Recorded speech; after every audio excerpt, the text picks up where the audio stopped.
Hey Eric, I just got home. It doesn't look like you're here. Did you go out somewhere? Oh, I'm out having pizza with my mom. This restaurant's the bomb. This is some of the best diddly darn doggone pizza I've ever had. Hang on, what? You went to eat just the two of you? Duh. You working? What are we supposed to do? Just sit around twiddling our thumbs till you get off? It would have been too late if we sat around waiting at home for you. I get that, but still. Hang on a sec. I think my mom's mad at you.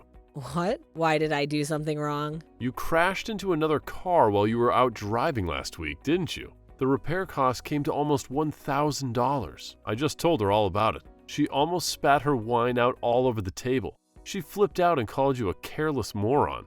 I didn't crash into anyone. The guy crashed into me because he was on his phone while he was driving. No way. I bet you weren't paying attention. I can't risk letting you drive the car again after this. You're dangerous. I'm sorry. You always were a scatterbrain. I lost count of how many cups and plates you've smashed. It's like breaking stuff is a hobby of yours. I really don't think I break as much stuff as you're saying I do. I always tell my mom about your careless episodes. Every time, without fail, she lets out the biggest sigh and says, "Wow, she did it again?" She told me earlier she wishes I married a woman who didn't have two left feet. Why'd you gotta go be so clumsy, babe? I'd really appreciate it if you didn't badmouth me to your mom. Every time we meet, she preaches to me about something or other. You need to pay more attention to this, or you need to stop doing that. It's so tiresome. So? A little instruction never did anyone any harm. In fact, I think it could be just what you need. Instead of complaining, you should see it as an opportunity to focus your energies on learning something new. My mom's been around a lot longer than you, and she knows a thing or two about the world. But I could tell she hates me and thinks I'm a failure as a wife. I don't think your helping matters constantly filling her head with unflattering stories about me. But she's not wrong. You are a failure of a wife. Forget it, I'm done with this conversation. When will you be getting home from your meal? Mom will probably start getting tired soon, so I should be back by 10 p.m. You better make damn sure that I have a bathtub full of hot water waiting for me when I get home. I want to take a nice, relaxing soak to take the edge off of the stress of being married to you. Fine. Hey, guess what? My mom says she's got a thing or two to teach you next time you guys see each other. Prepare for the lecture of a lifetime. She says she's going to undo the mess your parents made and re-educate you. This should be good. I can't wait. Wow, Eric, can you not act like all of this is a joke? Your mother's constant preaching is driving me crazy. What's going on, Ann? Why are you so late home today? You're usually back home before 7. Sorry, I'll be back at 10. Excuse me? 10 minutes? Quit dilly-dallying and get a move on, woman. Where's my dinner? I said I'll be home soon. I bought you a spaghetti bolognese ready meal. I'll have it ready almost immediately after I get back. How suspicious. What is? You never come home this late. Something fishy's going on here. I don't like this one bit. You're up to something, aren't you? I know a rat when I smell one. Are you cheating on me? No way. Why are you home so late? And explain. Well, Eric, it's 10 minutes. Is there really all this need for drama? If I was cheating on you, I'd be home a lot later than this. Anyway, it's your fault I'm home late today to begin with. Huh? How so? What does that have to do with me? You're the one who told me to grab you a burger from the burger van by the station. There was a big old queue, so I spent 10 minutes waiting in line. I went out of my way to go to the station after work instead of coming straight home because you wanted a burger. I wanted a burger? Huh?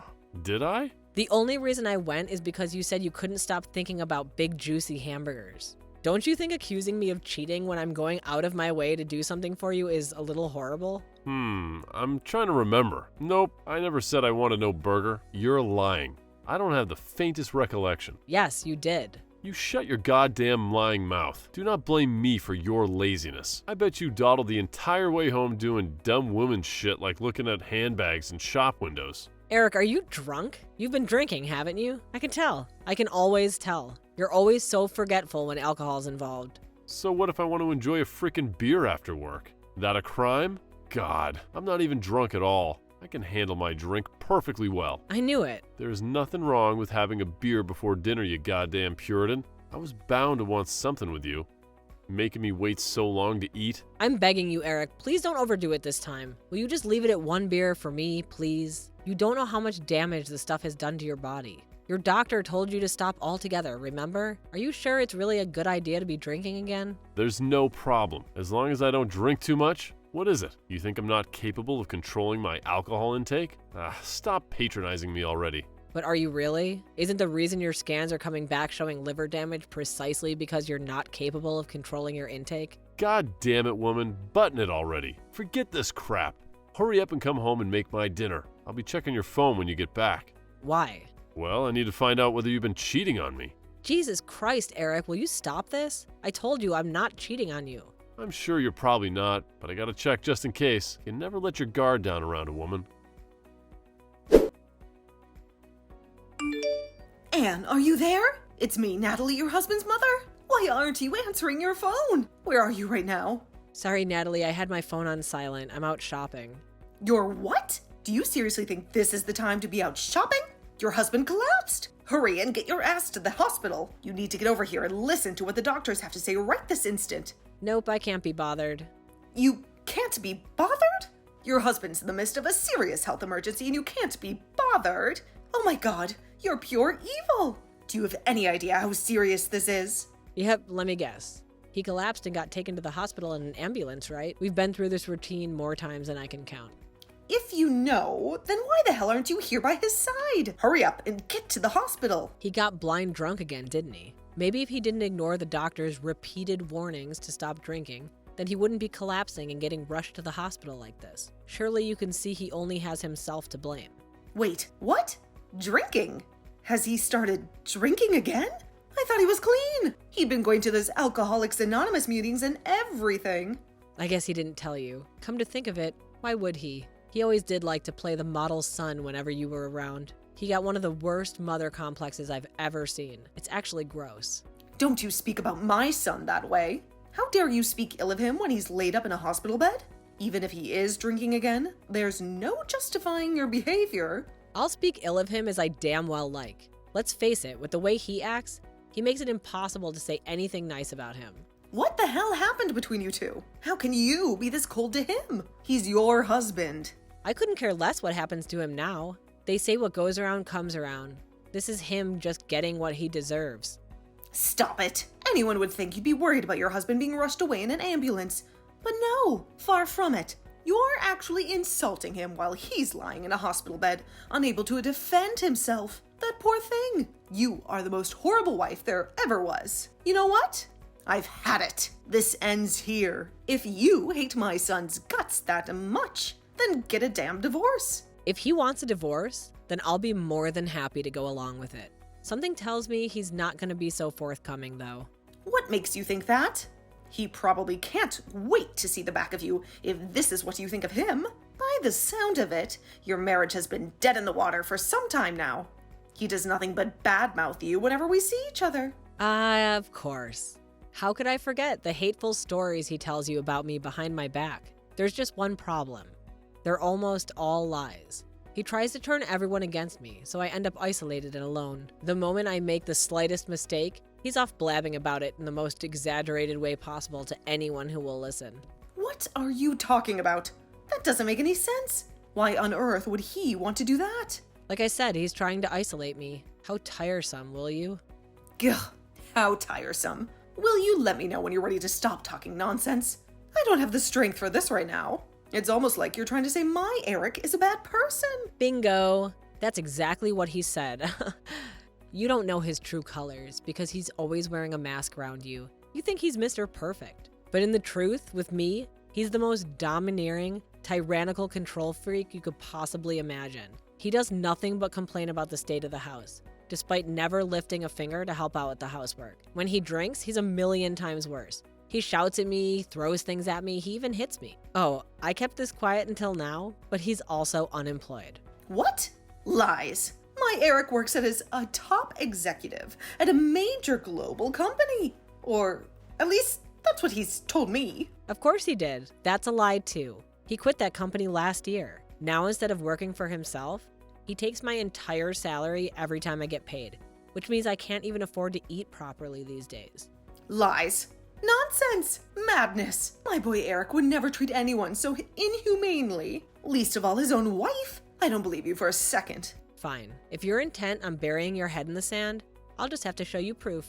Proof? Are you free to meet me now? If you are, come over to our house ASAP. It's time you learn the truth about your son.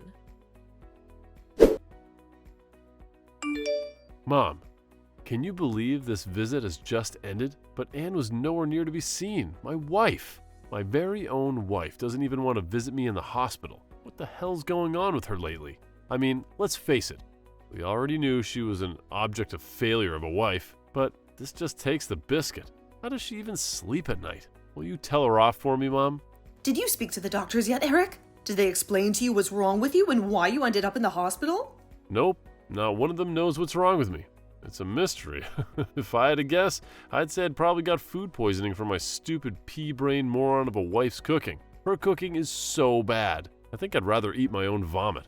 You should taste the stuff she calls soup. That stuff would put anybody in the hospital. Damn. What did I do to deserve this? Imagine being hospitalized by my own wife's cooking. It's actually comical when you think about how ridiculous it is. I must be the unluckiest guy in the world. Eric, you will apologize to Anne at once. Huh? Why? Stop blaming her for things that aren't her fault. You were in that hospital bed because you started drinking again, didn't you? You ignored the doctor's warnings and got so drunk you could barely form a sentence. Huh? What? What the heck are you talking about, Mom? All that stuff's behind me. I'm clean now. I haven't been near the bottle in years. Believe me, I take the doctor's warning very seriously. Is that so? I'll tell you what. I'll go and talk to the doctor and find out for myself. Let's ask him directly and find out exactly why it is that you're lying in that hospital bed. No, Mom, don't do it. He's been saving lives. The last thing he needs is you bugging him. Besides, he's only allowed to talk about his patients with their families. I'm your mother, you idiot. Obviously, he'll tell me. What the heck is with you, Mom? I already had a long chat with the doc about my situation. You shouldn't be bugging him anyway. He's a busy guy. Why wouldn't you believe me? You seem different. What's going on?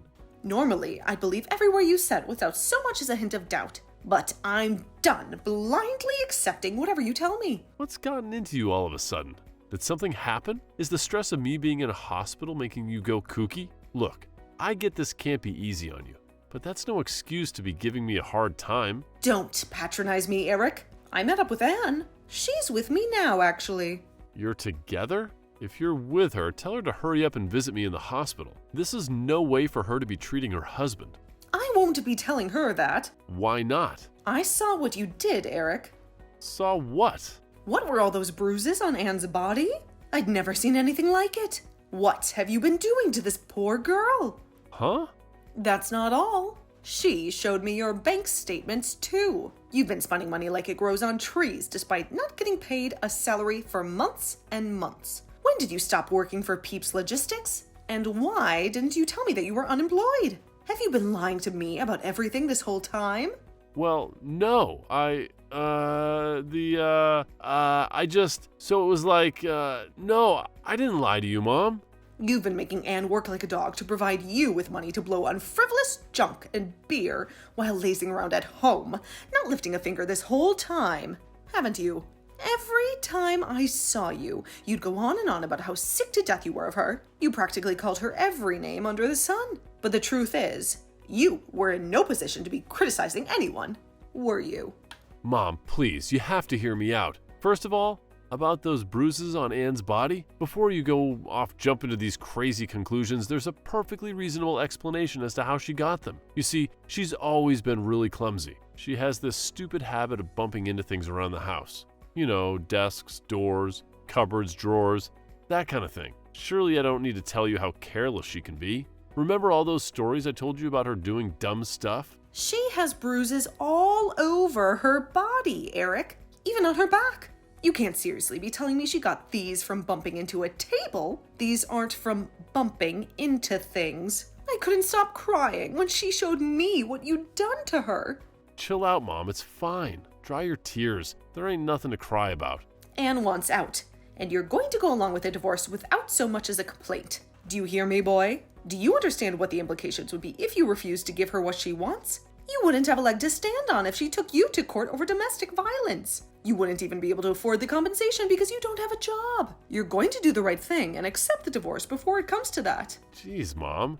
Where the heck is this all coming from all of a sudden? I'm not divorcing Anne. She's my wife. Yes, you are, Eric. If you had any sense about you, you'd do exactly what Mom is telling you to do. I can't tell you how excited I am about getting away from you and never looking back. Thankfully, I was able to get out of the house without worrying about upsetting you and facing more of your beatings because you're in the hospital. Anne, is that you? Your mom's helping me get my things together as we speak. Forget all the crap about court and compensation. I don't have the energy for it. Just sign the divorce papers and let's be done with it. We ain't getting no heckin' divorce. Stop being so selfish, damn it. My mind's made up and my will is firm. I'm leaving. I never want to see your face again for as long as I live.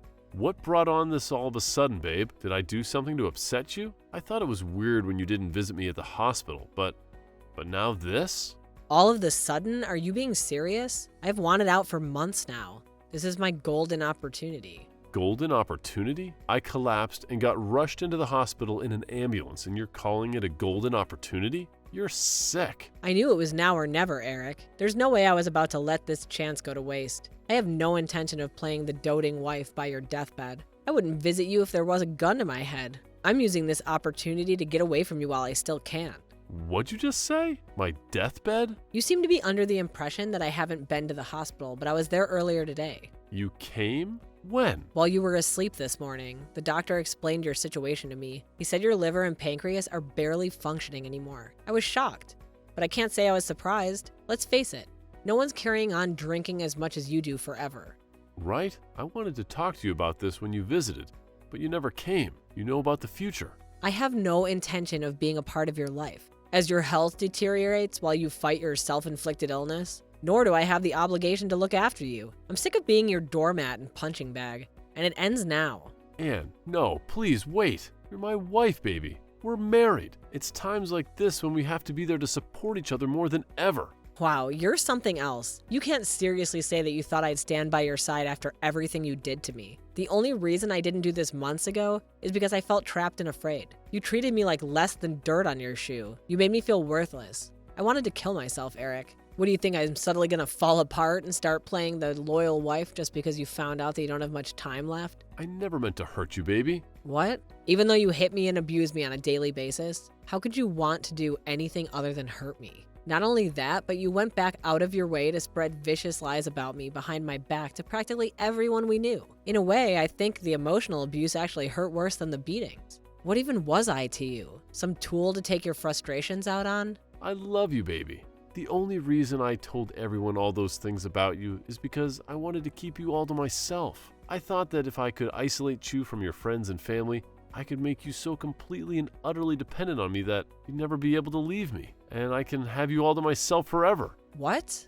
It was just my own special way of showing my feelings for you. I did it because I love you, Anne. You have some serious psychological issues. If you're gonna come up with excuses, at least come up with some more convincing bullshit than that. You disgust me. It's true what the doctors say. I might not have long left, but I at least want to spend what little time I have left on this earth with you, babe. Will you stay by my side until the end? Absolutely not. I wouldn't stay by your side if you paid me $1 million.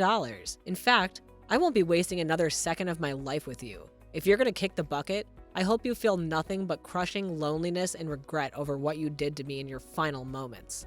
I'm so sorry I couldn't bring myself to be honest with you all this time. Truth is, I've always struggled to be honest when I have strong feelings for someone. I was mean to all my exes too. It kind of became like this bad habit I brought with me into adulthood. I'm not perfect, Anne, I know that. I'm sorry I was horrible to you. You never deserved any of it, babe. I'm sorry for how much I hurt you. Oh look, there goes the responsibility. Dodging again. This is one of the reasons I find you so disgusting. I might let you off the hook if you were a 5-year-old child. But listening to a fully grown man use communication problems as an excuse to try and justify a vicious campaign of physical and emotional abuse makes me shudder. If you want someone to be there for you when you kick the bucket, I suggest you ask your mom. I'll be forgetting all about you and getting started on building my new life. How am I supposed to fight this illness without you here by my side? Where am I supposed to find strength without my sugar dumpling cheering me from the sidelines? I'm not your sugar dumpling anymore, Eric. I haven't been for a long time. Judging on how panicked you are, I'm guessing you don't have long left at all. What are we talking about? Weeks? Days? I guess at least that means you won't be a burden on your mom for very long. Let's face it, no one wants to visit you, do they? And do you really mean it? Are you really going to abandon me? Are you really going to abandon me while I'm terminally ill? You're welcome to hate me. But believe me, You couldn't possibly hate me more than I already hate you. How about you spend your final moments bad-mouthing me to your mom, just like the good old days? Maybe that'll take your mind off of things. I can't promise she'll listen quietly and blindly accept everything you tell her like she used to, though. If anything, you'll be the one keeping your mouth shut while she lectures you on what a good-for-nothing lowlife of a husband you are. With that, I moved out of the house. Me and Eric have been staying together and took a flight down to Arizona to stay with my sister. I probably didn't have to go so far, but I wanted to make it as hard as possible for my terminally ill ex-husband to track me down. Natalie became a fixture of her son's bedside, determined to be there for him for the little time he had left, in spite of everything he'd done to me. I don't hold it against her. She's still his mom. And there's nothing stronger than a mother's love, but even the constant presence of his mom didn't help make up for his loneliness.